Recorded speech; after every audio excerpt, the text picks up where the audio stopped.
So picture this. You are a 19-year-old soldier. Right. Just a kid, really. Exactly, just a kid. Yeah. And you are crouched in this muddy, totally chaotic trench in a foreign land. The noise all around you is just deafening.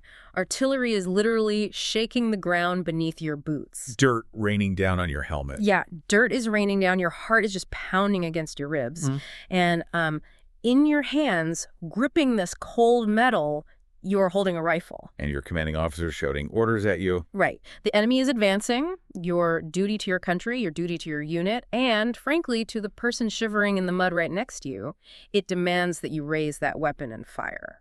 But there's a voice. Yes, echoing in the back of your mind, cutting right through all the concussive blasts of the war zone, is this voice from your childhood.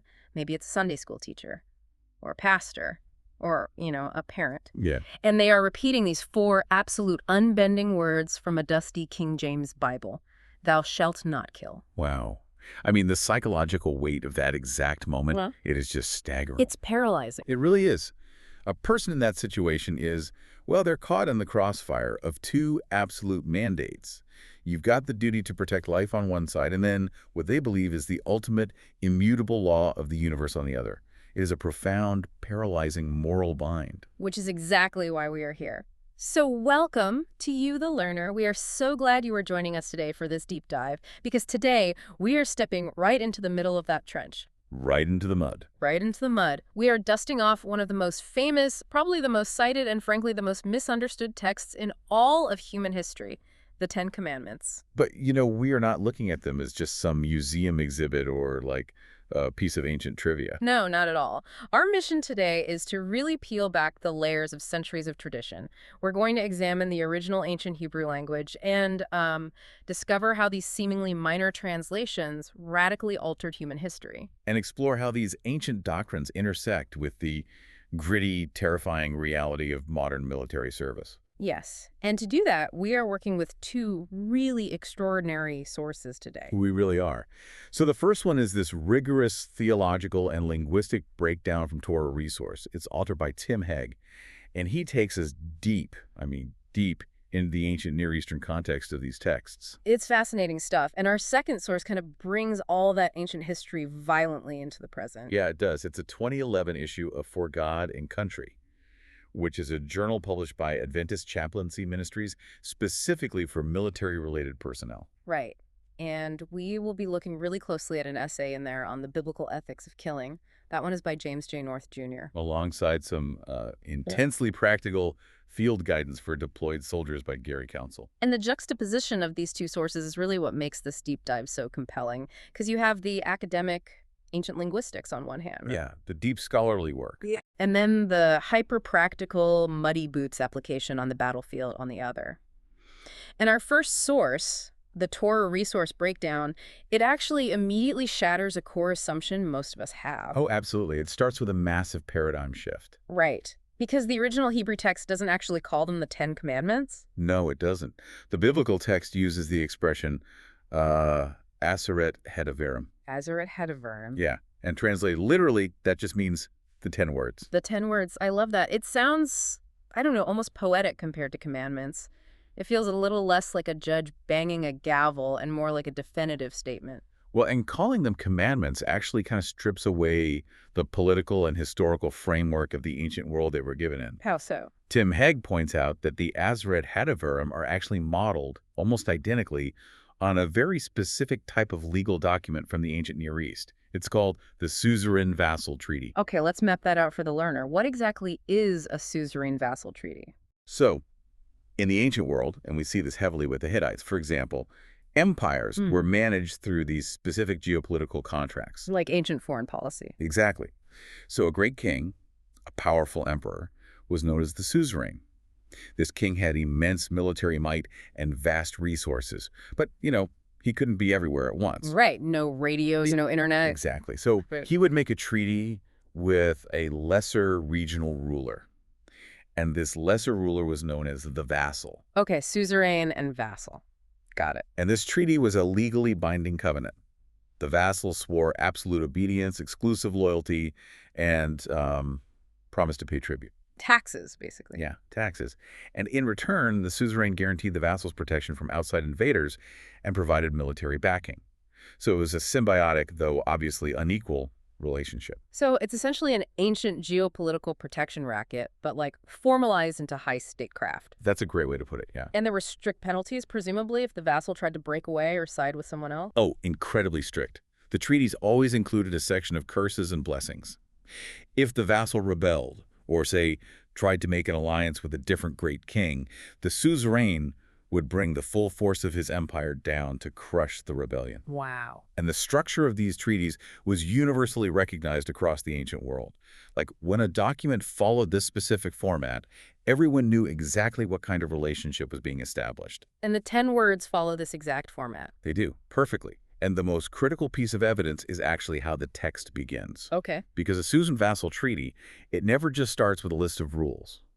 The suzerain always begins with a preamble. A preamble, like an introduction. Right. He states his name, his titles, and then he gives a historical prologue detailing what he has already done for the vassal to earn their loyalty. Oh, interesting. So he establishes the relationship first. Yes. He has to prove his track record. Okay. So when we look at the 10 words, the opening line is, I am Adonai your God, who brought you out of the land of Egypt, out of the house of slavery. That makes so much sense when you frame it like a modern corporate employment contract, or even one of those massive software user agreements we all just blindly scroll past. Absolutely. You don't open an employment contract and the very first sentence is, Rule 1, don't steal the office supplies. Right. The document starts with a preamble. It says, this agreement is formally established on this date between Megacorp Incorporated, hereafter referred to as the employer, and this specific individual, hereafter referred to as the employee. You have to define who the parties are and what their relationship is before you can ever list a single obligation. That is a perfect analogy. The opening of the Decalogue operates in the exact same way. That first sentence, I am the Lord your God who brought you out of Egypt, it is not a command. Right, because there's no rule there. Exactly. There's no imperative verb there commanding someone to believe in God. It is simply the great king stating his identity and citing the decisive historical rescue operation that initiated the treaty. So for you, the learner, thinking through this, why does this historical trivia actually matter? Well, it changes everything. It really does. If we step back and look at the psychological impact of this, it completely reorients the motivation for following the rest of the list. I mean, if you think the list starts with a terrifying, booming command from the sky demanding blind belief, your entire relationship with the text is rooted in fear. Yeah, you are just performing to avoid punishment. Exactly. You're cowering. But framing it as a treaty preamble, it proves that the relationship already exists prior to the rules. The great king is saying, look, I am the one who already rescued you. I already pulled you out of the house of slavery. The rescue already happened. Yes. The 10 stipulations that follow, they are not a test to earn a rescue. They are the terms of loyalty for people who have already been saved. Wow. It shifts the motivation completely, from cowering before a dictator to expressing allegiance to a liberator. That is a huge shift. But, treating that opening line as a preamble creates a bit of a mathematical problem. It does, yeah. The numbers get tricky. Because if I am the Lord your God is just the introduction, the historical prologue of the treaty, then how do you get to the number 10? Because we all know there are 10. Right, and the text itself explicitly calls them the 10 words later on. So the number 10 is canonical. It's set in stone, literally. Nice one. Thanks. But how you arrive at that number 10, it depends entirely on how you categorize that preamble. And this is why, if you look at a list of the 10 Commandments in a synagogue or a Catholic parish and then a Protestant church, the numbers actually don't align. Right. The traditions have handled the math differently over the centuries. Let's trace that bookkeeping, because I remember being incredibly confused as a kid, seeing different versions of the list and thinking, wait, did someone somehow delete a commandment? It's common experience. Let's start with the Jewish tradition. How do they count to 10? So Judaism anchors the Decalogue in that historical act of salvation. So they keep the preamble, I am Adonai your God who brought you out of Egypt, as word number 1. Okay, so the intro is number 1. Right. But to make the math equal 10 by the end, they have to condense somewhere else. Yeah. So they look at the next section, which forbids having other gods and forbids making carved idols. And they group those together as one single concept. Making it word number 2. Exactly. That feels logically consistent, actually. The prohibition against other gods and the prohibition against idols, they're really just two sides of the same coin of exclusive worship. Right, it's all about exclusivity. Okay, so how did the Protestant reformers handle it? The Protestant tradition, following figures like John Calvin, they viewed the preamble purely as an introduction, completely outside the numbered list. So it's word 0 for them. Exactly, word 0. So to hit the number 10, they took that clump regarding exclusive worship and split it up. You shall have no other gods before me becomes word number 1. Right. And you shall not make for yourself a carved image becomes word number 2. Okay, so they split the idolatry rule to make up for skipping the intro. Now, what about the Roman Catholic tradition? Because I know their numbering is different from both of those. Yeah, the Catholic tradition is quite different. It's heavily influenced by St. Augustine. They actually group the preamble, the prohibition against other gods, and the prohibition against idols all into one massive first commandment. Oh, wow, they clumped it all together. Yeah, it's all one big rule about the exclusivity of God. But by clumping all of that at the very beginning, they only have 9 commandments left to work with. So where do they get the 10th? To get back up to 10, they go to the very end of the list and split the final concept regarding coveting. Ah. So in the Catholic framework, coveting your neighbor's house or property, that is the 9th commandment. And coveting your neighbor's wife is the 10th commandment. I understand the historical mechanics of how that happened, the bookkeeping of it all. But let's look at the why. Because splitting the commandment about coveting into 2 separate rules, it implies that lusting after an object and lusting after a person are fundamentally different moral categories. Yeah, it creates a very distinct separation. It puts a massive spotlight on internal psychological purity. But does any of this shifting, the Jewish, the Protestant, the Catholic numbering, does it actually change the core theology of the text? The consensus among scholars is that no, the core theology remains completely intact regardless of the numbering system. Really? Even with all the shuffling? Yeah, because the overarching architecture of the Decalogue is universally recognized. The list is naturally divided into 2 distinct halves, and they're often referred to as the 2 tables of the law. The 2 tables. Right, so the first table, the first few words, is entirely focused on the vertical relationship. Meaning us and God. Exactly, how a human being relates to and loves the great king. And then the second table is entirely focused on the horizontal relationship, how a human being relates to and loves their fellow humans in society. And that 2-part structure, that vertical and horizontal, it is so deeply embedded that centuries later, when Yeshua Jesus of Nazareth is asked by religious scholars to summarize the entire law, he leans right on that exact architecture. He does, perfectly. He says the greatest commandment is to love the Lord your God with all your heart. That's the first table. And the second is like it. Love your neighbor as yourself. That's the second table. He is giving the ultimate executive summary of the Decalogue. Yeah. But here is the fascinating part.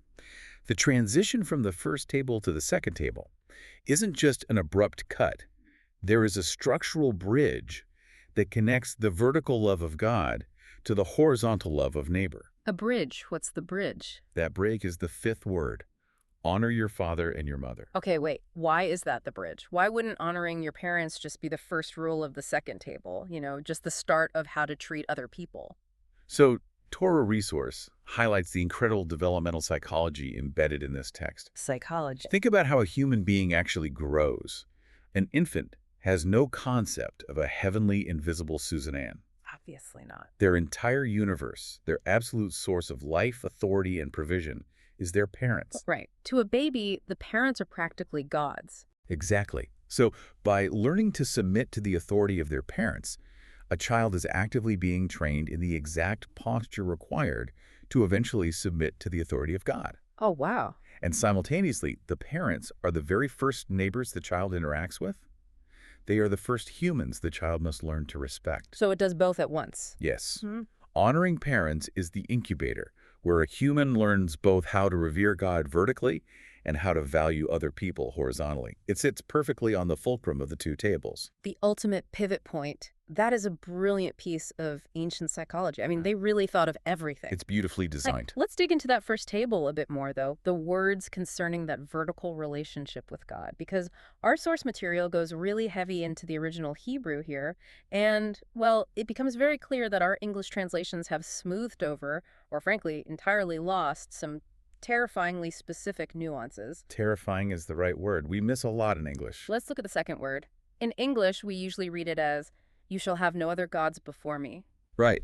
And the phrasing before me is actually an artifact from the Latin translation, the Vulgate. Oh, really? Yeah, the Vulgate used the phrase quorum me, and it gives this impression of a hierarchy or like a ranking system. Like top 10 lists. Exactly, as if the great king is saying, just make sure I am the #1 slot on your priority list, and, you can put whatever other minor deities or obsessions you want in slots 2 through 10, just keep me at #1. Right, which sounds manageable. But Tim Hegg's analysis of the original Hebrew absolutely shatters that idea. He does, because the Hebrew phrase isn't about priority at all.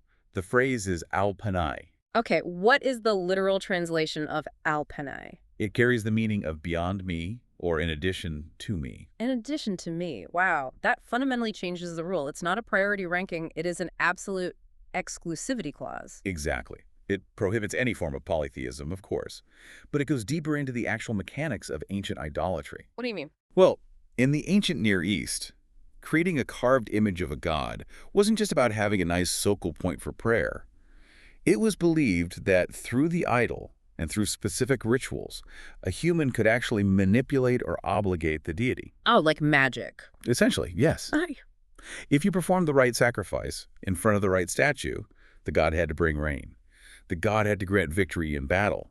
You were in control. So you could pull the strings of the divine. Right. So the second word is the great king, stating unequivocally that he cannot be controlled, he cannot be manipulated, and he certainly cannot be added to a pantheon of household utility gods. No divine vending machines. Exactly. That makes the third word even more intense, honestly. Thou shalt not take the name of the Lord thy God in vain. Because most of us absorb this in childhood as just a rule about vocabulary. Yeah, don't say, oh my God. Right, don't use God's name as a curse word when you stub your toe, don't swear. But the Hebrew reveals something so much larger than that. Reducing the third word to just a prohibition against profanity is a massive understatement of what the text is actually doing. Okay, lay it out for us. So the Hebrew text reads, Lo tisa et shem Adonai lashav.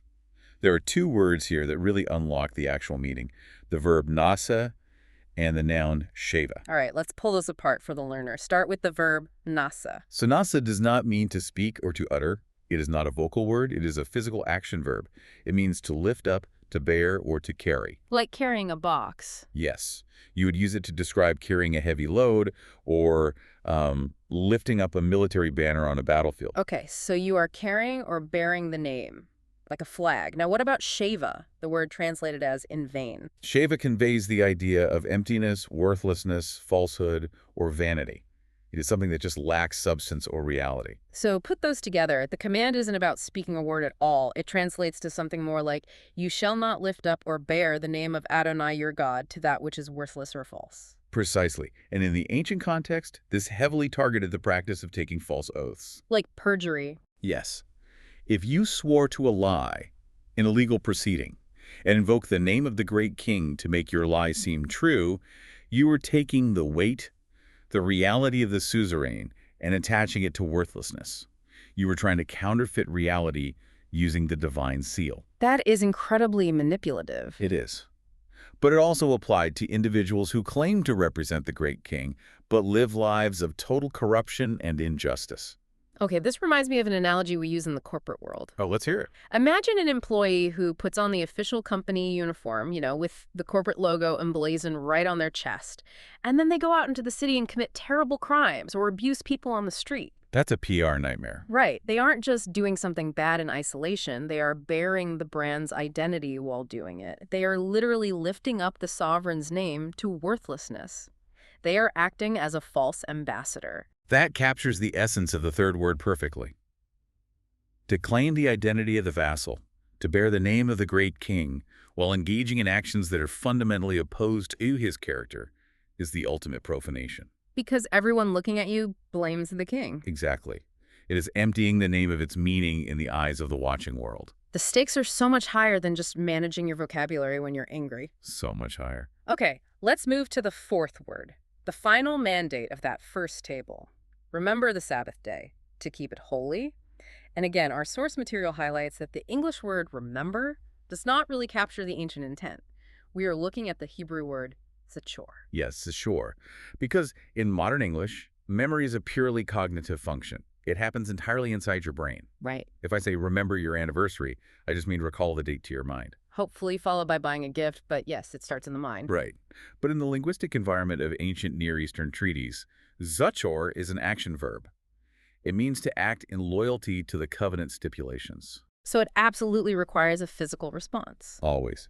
When the biblical text says, God remembered his covenant with Abraham, it doesn't imply that God had amnesia for 300 years and suddenly recalled a forgotten promise. Oh, right. I never thought about it like that. Right. It means God initiated a decisive rescue operation based on his existing loyalty to that covenant.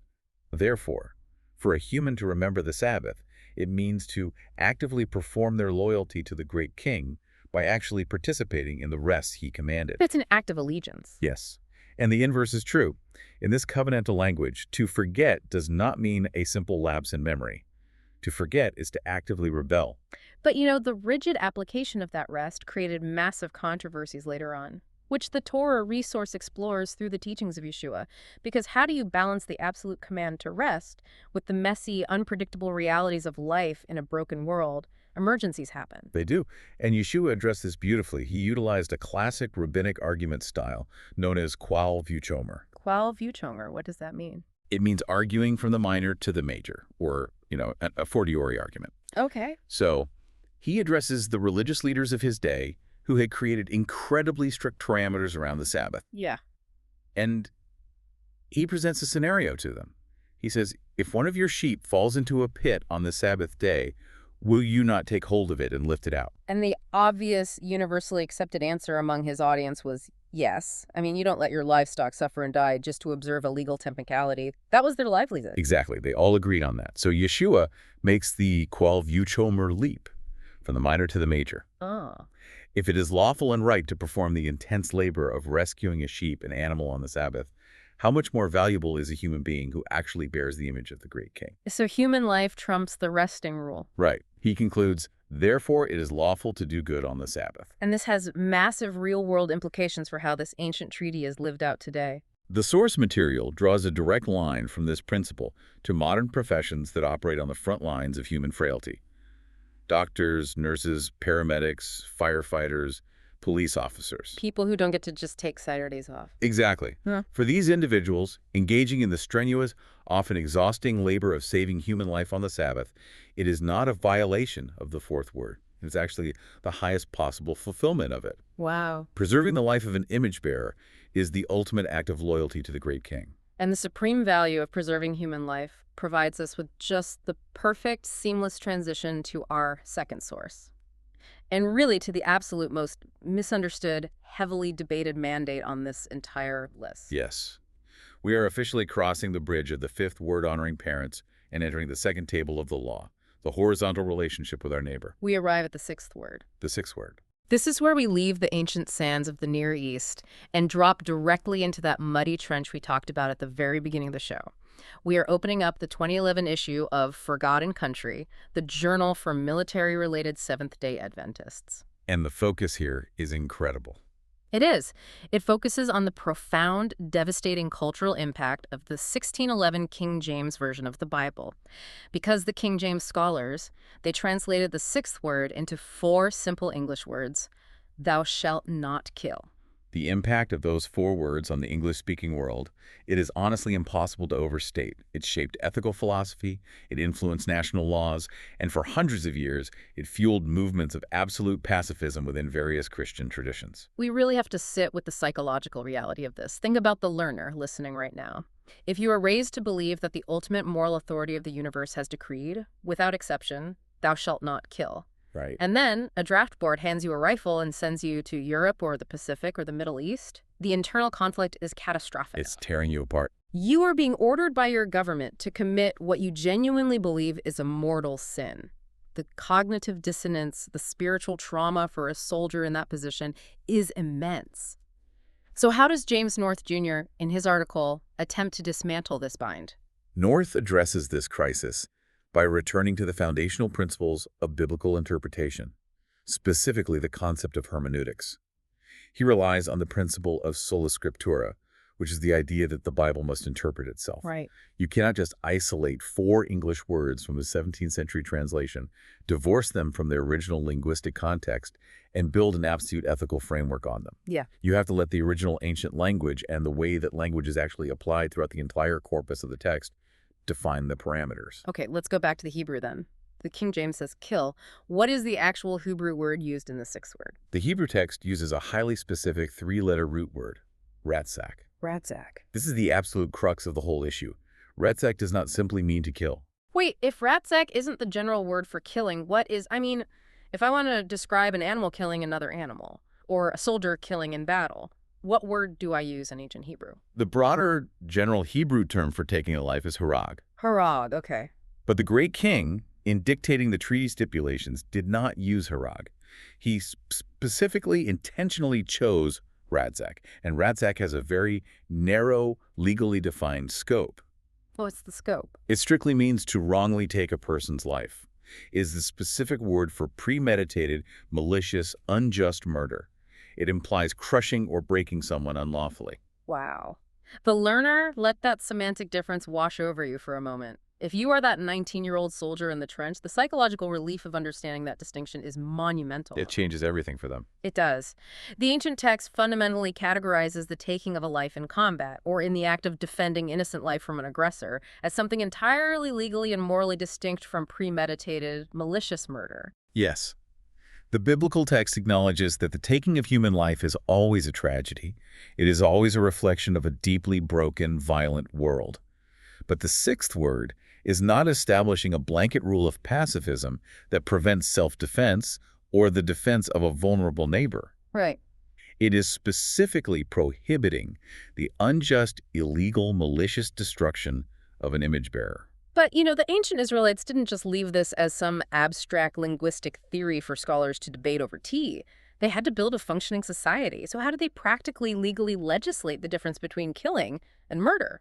This is where North's article takes us deep into the book of Numbers, specifically chapter 35, which contains the ancient legal code for dealing with homicide. Ancient criminal law. Exactly. And it is one of the most fascinating glimpses into ancient justice we have.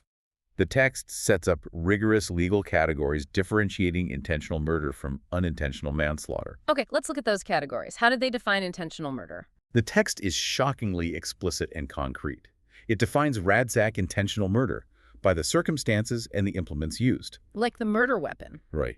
If a person strikes someone with an instrument of iron, or a stone, or a wooden weapon with lethal intent, or if a person lies in wait to ambush someone, if a person shoves or stabs someone out of prior hatred or enmity, these are the clear markers of malicious intent. And what was the penalty for a conviction of ratzak? The penalty was absolute. It was capital punishment. And who carries that out? The state. Well, the mechanism for carrying out this justice was a legally recognized figure known as the Avenger of Blood. The Avenger of Blood. That sounds like an action movie title. It does, but it was very real. This was typically the closest male relative of the victim. It was his solemn duty to execute the murderer. Wow. Could they, buy their way out of it? No, the law strictly forbade any kind of ransom. A wealthy person could not just pay blood money to the victim's family to buy their way out of a murder conviction. The penalty was death. No exceptions. That is intense. But the text immediately pivots to the unintentional taking of life. And this is where it gets incredibly relatable, actually. What examples do they give for accidental death? They describe scenarios that could happen on any given Tuesday in the ancient world. Hurling an object without lying in wait and accidentally striking someone. Or dropping a heavy stone from a roof or a wall without seeing someone standing below. Just construction accidents. Right. And the book of Deuteronomy adds my personal favorite example. 2 neighbors go into the forest to chop wood, and as one swings the axe, the heavy iron axe head slips off the wooden handle, flies through the air, and strikes and kills the neighbor. It's a complete freak accident. There is no enmity, there's no premeditation, no malice. But the reality is a human life has still been taken. Yes. And the grieving family isn't going to care in that moment that it was an accident. The Avenger of Blood is going to be fueled by rage and sorrow, seeking immediate vengeance. So how did the legal code protect the accidental killer from just straight-up mob justice? This is where we encounter the sheer brilliance of the cities of refuge. The cities of refuge. Yeah, the ancient Israelites designated 6 specific Levitical cities, distributed strategically throughout the territory to serve as sanctuary cities. If you killed someone unintentionally, your only hope was to immediately drop what you were doing, outrun the Avenger of Blood, and make it to the gates of one of these 6 cities. Okay, this sounds like an ancient hybrid of the witness protection program and claiming political asylum at a foreign embassy. You are literally running for the border. That is an excellent way to conceptualize it. You are seeking sovereign asylum, but you don't just sprint through the gates and blend into the crowd. There's a process. A strict process. When you arrive at the city of refuge, you have to stand at the entrance and plead your case to the elders of the city. You have to submit to a preliminary trial right there at the gates. You must provide evidence that the death was an accident, that you had no prior hatred for the victim. And if the elders believe your testimony, what happens then? If they determine it was unintentional, they admit you into the city, and the Avenger of Blood is legally barred from touching you. You are granted complete sanctuary. Ew, safe. Well, safe, yes. But, and this is a vital nuance regarding the biblical view of the sanctity of human life, you are not totally free. What do you mean? Even though it was an accident, innocent blood was shed. The image of the great king was still crushed. Therefore, there must be a consequence. You are sentenced to live in exile. You must remain permanently inside the boundaries of the city of refuge. If you step outside the city limits, the Avenger of Blood is legally permitted to execute you. Oh, wow. How long did this exile last? Was it a life sentence? It was an indeterminate sentence, but it was tied to a national figurehead. You had to remain in the city of refuge until the death of the current high priest. The high priest. Yes. The death of the high priest acted as a national amnesty switch. Only upon his death were you legally absolved, completely free to leave the sanctuary and return to your hometown without any fear of the Avenger. I am just struck by how deeply profound this system of restorative justice is. It does multiple things simultaneously. It acknowledges the catastrophic tragedy of a lost life by imposing exile. It provides a mandatory, legally enforced cooling-off period for the grieving family by physically separating them from the perpetrator. And most importantly, it protects the innocent from reactive mob justice. It's remarkably balanced. It proves, beyond a shadow of a doubt, that ancient Hebrew law possessed a sophisticated understanding of intent, completely separating accidental or justifiable killing from premeditated murder. Exactly. And bringing this back to James North's article in Our Soldier in the Trench, this biblical precedent changes everything. It establishes the ethical reality that taking a life in the line of duty or in defense of the vulnerable, while deeply sorrowful, is not a violation of the sixth word's prohibition against ransack. It unties the psychological knot that the King James translation created. But, surviving the physical dangers of the battlefield or even the moral complexities of the sixth word, it isn't just about theology. It requires intense mental and spiritual resilience. Oh, absolutely. How does a modern soldier actually maintain their psychological sanctuary when they're deployed in a combat zone? This is where the Forgotten Country Journal takes a surprisingly, almost shockingly practical turn. It really does. Gary Council, who was the director of Adventist Chaplaincy Ministries, provides an article outlining highly specific administrative grounding techniques for deployed soldiers. Let's talk about this because I was reading this section of the source material and I actually found myself laughing out loud. It seems so out of place. It really does. Here is a chaplain writing to soldiers who might be facing IEDs and enemy fire, and his advice is administrative paperwork. Yep. Update your HR files. He tells them, if you are stationed overseas for 6 months or longer, make sure you officially transfer your church membership to the NAD Military Church. He reminds them to log into the personnel database and update their contact info. He even includes a section on financial advice, urging deployed soldiers to set up electronic bank transfers for their tithes rather than using a credit card. Specifically to save the church the 4 to 6% processing fees. Exactly. Let me make sure I'm mapping this correctly, because this feels like the worst kind of bureaucratic tone deafness. A soldier is dodging bullets, and the chaplaincy is sending them an email about credit card processing fees. How does filling out an HR form help a person survive a war zone? I know, on the surface, it seems absurdly disconnected from the life and death reality of a combat deployment. It feels incredibly mundane. Totally. But Council is actually tapping into a profound psychological survival strategy here. Okay, unpack that. When a human being is deployed to a combat zone, they are systematically stripped of their normal context. You're taken away from your family, your community, your daily routines. You are put in a uniform that makes you look identical to everyone else. You are immersed in an environment of chaos, violence, and extreme stress. Right. In that environment, the single greatest threat to your resilience is the loss of identity. The loss of self. Exactly. Belonging to an organization conveys values. It reinforces who you are.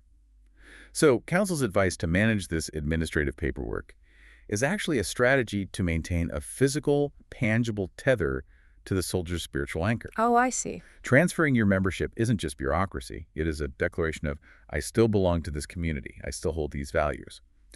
Setting up an electronic tithe isn't just about saving the church money. It is a ritualistic act of returning a portion of your resources to the great king, acknowledging his sovereignty even in the middle of a war zone. That reframes it entirely. It's about maintaining a psychological anchor in a stormy sea. It gives him a grounding ritual. He also talks about the military identification tags, the dog tags. Yes, he strongly advises soldiers to explicitly declare their religious preference on their dog tags. Which seems like a small detail. But it's huge. Mm. Practically, of course, this ensures the military command knows what specific religious support or last rites the soldier might require. But symbolically, it forces the soldier to wear their allegiance right around their neck. It's a physical reminder. It reminds them every single time they put on their uniform, I am an ambassador for these beliefs. I belong to a global community. It anchors them to a moral framework outside of the immediate chaos of the deployment. And the article goes deeper into the historical DNA of the Adventist Church to explain why this identity is so crucial. It draws a fascinating parallel back to the origins of the movement during the American Civil War. Yeah, the historical context there is key. The Adventist movement was coalescing right as the United States was tearing itself apart in the bloodiest conflict in its history. The early pioneers of the church, they could have been entirely consumed by the political and literal warfare happening right in their backyards. They could have allowed the geopolitical chaos to dictate their identity. Pick a side, grab a gun. Exactly. But instead, they focused inward. They stayed fiercely focused on establishing their organizational structure, defining their theological identity, and solidifying their mission. Right. And the message to the modern soldier, deployed in a fractured world, is to emulate that. Exactly. Do not get lost in the political noise of a divided nation or the geopolitical complexities of the war zone. Focus on your identity as a representative of a higher kingdom. But how does that identity manifest practically among a platoon of soldiers? Because they aren't supposed to be like isolated monks hiding in a tent reading theology. They are part of a unit. Council's instruction is deeply relational here. Soldiers are told to respect the immense diversity of the military. They are instructed to mingle with non-members, to demonstrate genuine empathy. And the most critical instruction is the order of operations for ministry. Which is? They must minister to the immediate, practical, physical, and emotional needs of their fellow soldiers before they ever attempt to invite them to become disciples. Meaning you earn the right to speak to a person's soul by first sharing your rations, or carrying their gear, or just listening to them talk about their fear in the trench next to you. Precisely. It is the ultimate manifestation of the second table of the law. Which brings us perfectly back to the Decalogue itself, and how a functioning society, whether that is ancient Israel, a modern metropolis, or a military platoon, is held together. We have spent a massive amount of time in the extremes today. We've talked about murder, war zones, ancient asylum cities, and combat deployment. But as we return to Tim Hegg's Torah resource to finish our journey through the 10 words, we need to look at words 7 through 10. The interpersonal mandates. Right, because these aren't just a random assortment of extra rules tacked onto the end. If you track them, they form a cohesive downward narrative about how human relationships and ultimately entire societies break down. Let's look at the anatomy of this breakdown. Where does the fracture begin? It is profound that you frame it as a breakdown, because the Decalogue actually works backward from the ultimate betrayal down to the internal seed. So the 7th word addresses the most sacred foundational human covenant, marriage. You shall not commit adultery. Right. And to really understand the weight of this, we have to look at the Hebrew terms for sexual immorality. Hegg points out the distinction between zana and naf. Okay, define those for us. Zana is the broad, general term. It encompasses all forms of illicit sexual activity, prostitution, or fornication. It is the equivalent of the Greek word porneia. Okay, broad category. But the 7th word does not use the broad term zana. It uses the specific word naf. And naf translates strictly to marital infidelity. It is the violation of the marriage covenant specifically. So it's protecting the specific contractual bond between spouses. But Haig argues the application goes far beyond just avoiding the physical act of betrayal, right? He does. He argues that the broader application involves a rigorous, proactive guarding of the mind and the culture. He uses the term zeitgeist, the spirit of the times. The cultural water we swim in. Exactly.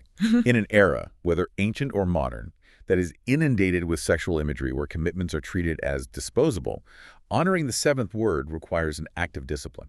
It means policing your thoughts, your media consumption, and your intentions to protect the sanctity of covenantal relationships. Because betrayal doesn't happen in a vacuum. No, it never does. It is always the culmination of unguarded thought. And if you trace the breakdown of societal trust backward, beneath the ultimate betrayal of adultery, you find the violation of property.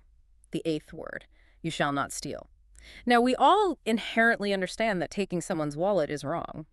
But the theological premise behind why theft is universally condemned in the biblical text is fascinating. It rests on a radical foundational axiom of biblical theology, and that is God owns absolutely everything. Everything. Psalm 24 states the earth is Adonai's and all it contains. Human beings do not ultimately own anything. We are just stewards. So because God owns it all and has graciously allotted specific portions of his property to specific individuals, the right to private property is actually a God-given right. So taking something illegally isn't just a horizontal crime against your neighbor. It's not just me wronging you. No, it is fundamentally a vertical crime. It is stealing from God. When you steal your neighbor's property, you are usurping the great king's sovereign right to distribute his own resources as he sees fit. You are telling the suzerain that he mismanaged his estate, and you are taking it upon yourself to redistribute it. That elevates a petty theft, like shoplifting, to an act of cosmic rebellion. It really does. And the Torah resource expands the definition of theft far beyond just physical objects, doesn't it? Yes, it expands it right into the relational and societal realm. Theft can be entirely non-physical. Like what? Give me an example. Well, if an employee works hard and earns their wage, but the employer uses a legal loophole to withhold that pay, that is theft. Wage theft. Exactly. Or if a person is due honor or recognition for their actions, and you actively withhold it out of jealousy, you are robbing them. If you make a promise to support someone emotionally or financially, and you unjustly withdraw that support, that is a form of theft. So it's basically the deprivation of anything that is rightfully due to an image bearer. Precisely. Which perfectly sets up the mechanism for how so much of that relational theft occurs. Through our words. Ah, the ninth word. You shall not bear false witness against your neighbor. I was struck in the breakdown by the specific Hebrew word used for neighbor here. It seems like a minor detail, but it actually changes the entire scope of the law. It is a critical linguistic choice. The text uses the Hebrew word re'ah for neighbor. It notably does not use the word ach, which translates to brother.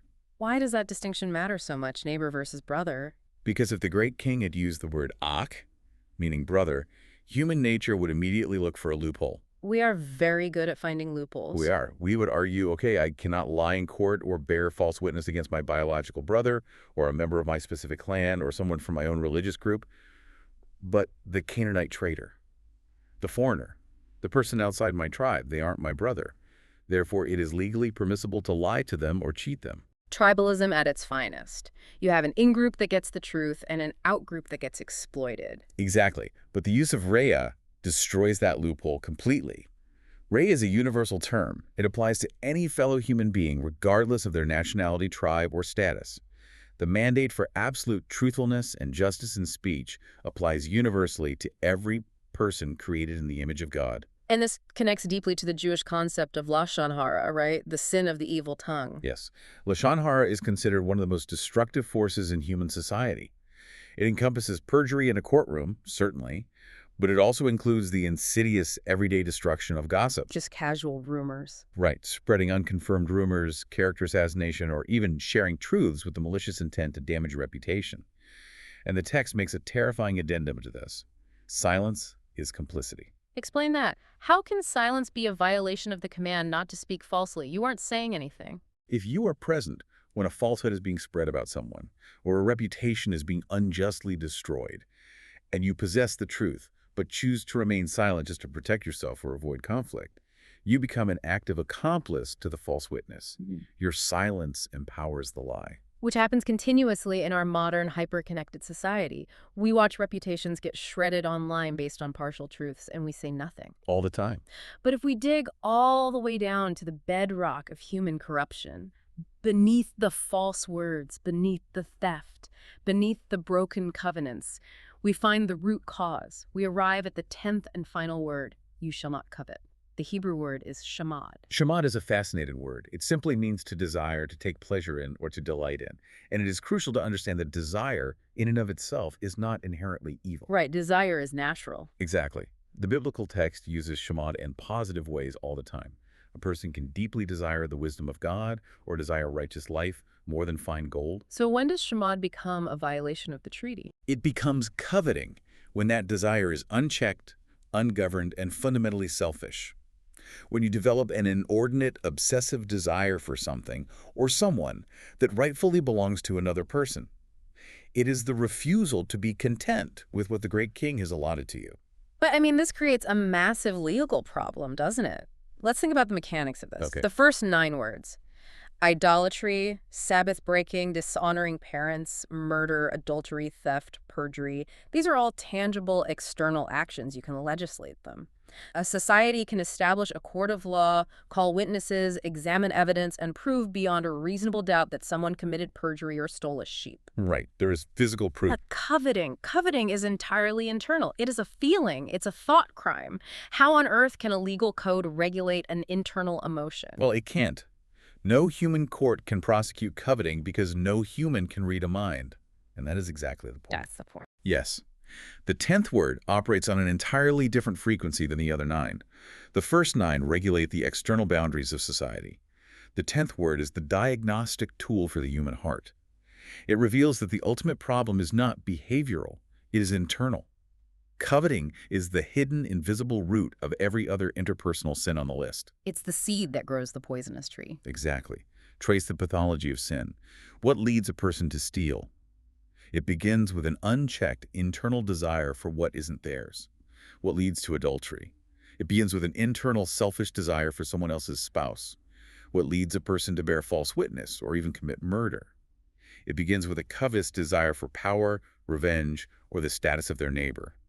The 10th word strips away our illusions of self-righteousness. It calls us out. It tells us that we can obey the first 9 commandments outwardly, keeping our hands perfectly clean. But if our hearts are consumed with selfish desire, we are already violating the treaty. The Decalogue ends by pointing a mirror right at our internal reality. It says, external compliance just isn't enough. And this is where Tim Hegg's breakdown brings us to a really profound theological conclusion.